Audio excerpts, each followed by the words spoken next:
రాష్ట్ర ప్రభుత్వం ముందలు ఉన్నది రెండు కమిటీలు, ఒకటి ఎన్డీఎస్ఏ కమిటీ, రెండు కిలాడి కమిటీ.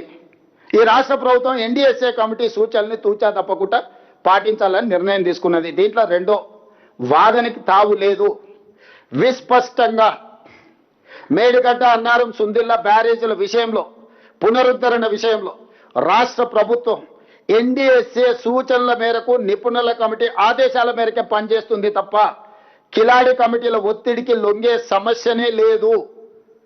ప్రొవైడెడ్ ఈటల రాజేందర్ గారి నేతృత్వం వహించి ఈ కిలాడీల కమిటీని తీసుకెళ్లి ఎన్డీఎస్ఏ చైర్మన్ని జలశక్తి మినిస్టర్తో కలిసి ఈ అర్థాంతరంగా అత్యవసరంగా నీళ్లు ఎత్తిపోయడానికి ఎన్డీఎస్ఏ కమిటీ నుంచి నిపుణులను తీసుకొచ్చి వాళ్ళ పర్యవేక్షణలో ఎత్తండి. మాకప్పచెప్పు అంటారు కదా, దొంగోనికి చెప్పే లాభం అన్నారు. కొంతమంది గుడి ముందర చెప్పులు కూడా ఎత్తుకుపోతారు. మామ అల్లులు అంతకంటే అతనికంటే గనుడు ఆచంట మల్లన్న అని మామ గుడిని మింగితే అల్లుడు గుడిలో ఉన్న లింగాన్ని కూడా మింగే రకం చూసినాం. ఇవాళ 5 ఏళ్ళు మంత్రి ఉన్నాయనను సంవత్సరం మంత్రి ఇయ్యలే. సంవత్సరం మంత్రి ఇచ్చినా కూడా సాగునీటి పారుదల శాఖ ఇవ్వలే. నీ మామనే నిన్ను నమ్మలేదు.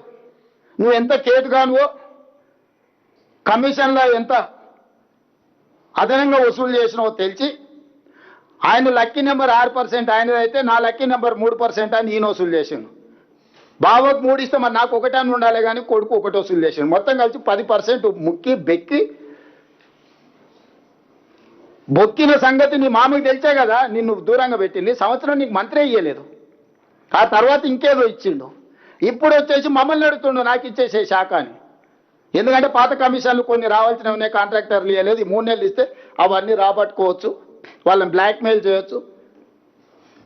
నిష్ణాతుడు బ్లాక్మెయిల్ 1,00,000 కూడా వదులుతలేడు. ఇక నేను చెప్పొద్దు కొంతమందికి ఫోన్లు చేసి ఏమడుగుతుండో. క్రషర్ వాళ్ళని కూడా వదులుతలేడు. లాస్ట్కి అరటి పండ్ల వాళ్ళని కూడా వసూలు చేసినట్టున్నాడు. అసోసియేషన్ పెట్టుకొని నాకేమైనా తెచ్చారు తెలంగాణలో అరటి పండ్లు కూడా అమ్ముకుంటారని. ఆంధ్ర విద్యా సంస్థల్ని బ్లాక్మెయిల్ చేసి పాలు కొనిపిస్తున్నాడు. నేను ఆంధ్ర వాళ్ళకి నీళ్ళు వదులుతున్నాను. సిగ్గు లేదు. ఆంధ్ర వాళ్ళ కాళ్ళ దగ్గర పాలు మోసి బతుకుతున్నావు. ఇంతకంటే నీచమైన జీవితం ఏమన్నా ఉంటుందా హరీష్ రావు? నారాయణ చైతన్య కాలేజీలు తెలంగాణ ప్రజల రక్తం పీలుస్తుందని మీరు తెలంగాణ ఉద్యమం సందర్భంలో చెప్పిన నువ్వు ఈరోజు అదే నారాయణ చైతన్యకు పాలు మోసి బతుకుతున్నావు. ఇంతకంటే నీచమైన బతుకు, మోచేతి నీళ్లు దాగి బతికే నా ఒక బతుక నీది. నువ్వు వచ్చి మమ్మల్ని మా మీద ఆరోపణలు